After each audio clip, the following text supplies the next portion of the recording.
Good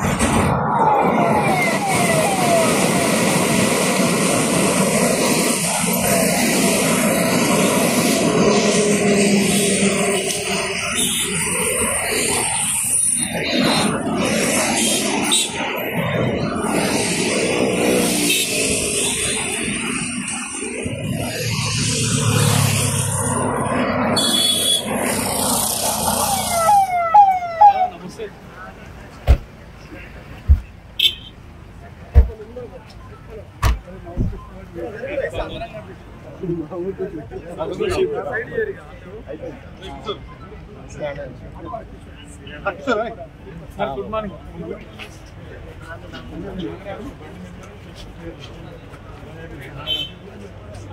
Telangana ప్రజలకు ఒకటి తెలియజేస్తున్నాను. సోషల్ మీడియాలో ప్రత్యేకంగా కొందరు గిట్టని వ్యక్తులు కొన్ని ఛానల్స్లో పూర్తిగా అబద్ధాలని మా వ్యక్తిగతంగా మా ఇమేజ్ పాడు చేసే విధంగా ఎన్నో కథనాలు వస్తున్నాయి. ఈ మధ్యకాలంలో ఆంధ్రజ్యోతి పేర్లో ప్రింట్ వచ్చినట్టు, ఆంధ్రజ్యోతి మీద ఆంధ్రజ్యోతిలో న్యూస్ వచ్చినట్టు కాళేశ్వరంలో అవినీతి జరగలేదు కోమటిరెడ్డి రాజగోపాల్ రెడ్డి ఫేక్ న్యూస్ ఒక ప్రింట్ చేసి టైప్ చేసి ఆంధ్రజ్యోతి అని పెట్టి అది సోషల్ మీడియాలో వైరల్ చేస్తారు. అసలు కాళేశ్వరం ప్రాజెక్టు గురించి తెలంగాణ రాష్ట్రంలో గత అసెంబ్లీలో టీఆర్ఎస్ ప్రభుత్వం వ్యతిరేకంగా ఒక పెద్ద కుంభకోణం 1,00,000 కోట్లు అప్పు తీసుకొచ్చి కడితే ఈ ప్రాజెక్టు కరెక్ట్ ప్రాజెక్టు కాదు, గ్రావిటీ ద్వారా తుమ్మిడిహట్టు నుంచే నీళ్ళు తీసుకురావాలి, గతంలో ఏదైతే పెట్టినామో ప్రాజెక్టు ప్రాణహిత చేవెళ్ళ అదే కరెక్ట్, ఈ కాంట్రాక్టర్లు దోసుకుంటందుకు పెట్టిన కాళేశ్వరం ప్రాజెక్ట్ అని చెప్పడం జరిగింది.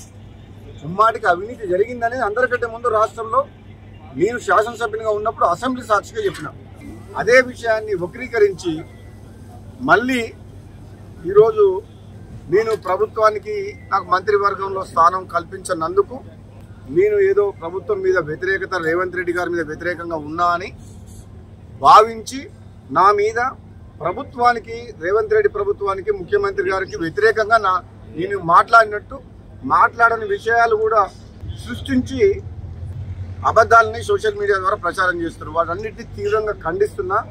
అందుకని ఈ మీడియా ద్వారా తెలంగాణ ప్రజలందరికీ కూడా చెప్తున్నా, ఒక కాంగ్రెస్ పార్టీ కార్యకర్తగా, పార్లమెంట్ సభ్యునిగా, ఎమ్మెల్సీగా, రెండు సార్లు ఎమ్మెల్యేగా కాంగ్రెస్ పార్టీ అభ్యర్థిగా గెలిచిన నాకు కాంగ్రెస్ పార్టీ అన్నా, సోనియా గాంధీ గారన్నా, రాహుల్ గాంధీ గారు అన్నా చాలా అభిమానం.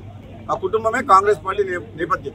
లేనిపోనిగా మీరు పదవికి రాజీనామా చేస్తున్నా అని చెప్పి ఎమ్మెల్యే పదవికి పార్టీ మారుతున్నట్టు, ఇంకో దగ్గరనైతే చూసిన కథనము కొత్త పార్టీ పెడుతున్నట్టు, ఇవన్నీ దయచేసి తెలంగాణ ప్రజలందరూ కూడా కొందరు గిట్టని వ్యక్తులు మా ప్రతిష్ట దెబ్బతీస్తేందుకు సోషల్ మీడియాలో కానీ బయట కానీ నా గురించి అవాస్తవాలు ట్రోల్ చేస్తున్నారు. కాబట్టి దయచేసి నమ్మొద్దు.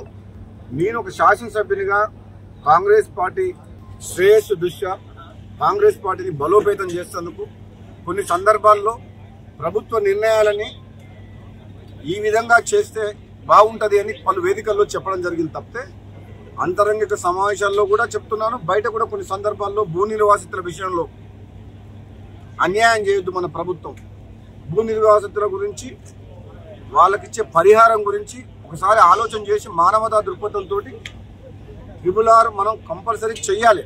కానీ అలైన్మెంట్ విషయంలో అనుమానాలు ఉన్నాయి, కొందరు అనుకూలంగా మార్చుకున్నట్టు.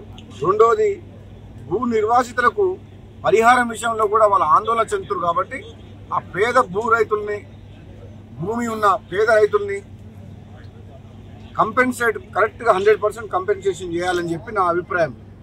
సో ఈ విధంగా చాలా రకాల దుష్ప్రచారాలు వస్తున్నాయి, నమ్మొద్దు. ఈరోజు కూడా మేము మా నియోజకవర్గ నాయకులందరూ కూడా, నేను ఒక ప్రైవేట్ ప్రోగ్రాంలో గుంటూరుకు పోతున్నాను. నా స్నేహితుడు మాజీ పార్లమెంట్ సభ్యుడు మోదుగుల వేణుగోపాల్ రెడ్డి ఒక ప్రైవేట్ కార్యక్రమంలో పిలిచి నన్ను చీఫ్ గెస్ట్గా పిలిస్తే పోతుంటే నాతో పాటు మా నాయకులు మా మునుగోడు నియోజకవర్గ నాయకులు, కార్యకర్తలు కొందరు కూడా వస్తామని చెప్తే నాతో పాటు వస్తుండ్రు. అదేవిధంగా విజయవాడలో కనకదుర్గమ్మ టెంపుల్లో దర్శనం చేసుకుని అమ్మవారి దర్శనం చేసుకుందాం రేపు ఉదయం అని అన్నాం.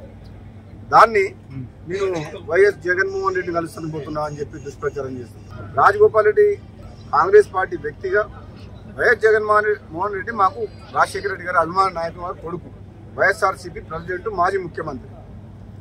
మేము పోయేది ఒక ప్రోగ్రాం మీద, గుంటూరు అనగానే దానికి దీనికి లింక్ పెట్టిండు. అందుకని దయచేసి ఈ దుష్ప్రచారాన్ని, దీన్ని ఏమంటారు, దీన్ని రూమర్స్ని నమ్మొద్దు అని చెప్పేసి, అన్లెస్ అండ్ అంటిల్ నా నోటి నుంచి ఏదన్నా వస్తే తప్పితే నా రాజకీయ నిర్ణయం కానీ నా భవిష్యత్తు కానీ నేను ఏదన్నా చెప్పదలుచుకున్నప్పుడు మీడియా సమావేశం బట్టి చెప్తా తప్పితే అప్పటి వరకు ఎవ్వరు కూడా నమ్మొద్దు అని చెప్పి తెలంగాణ ప్రజలందరూ కూడా విజ్ఞప్తి చేస్తున్నారు. Thank you.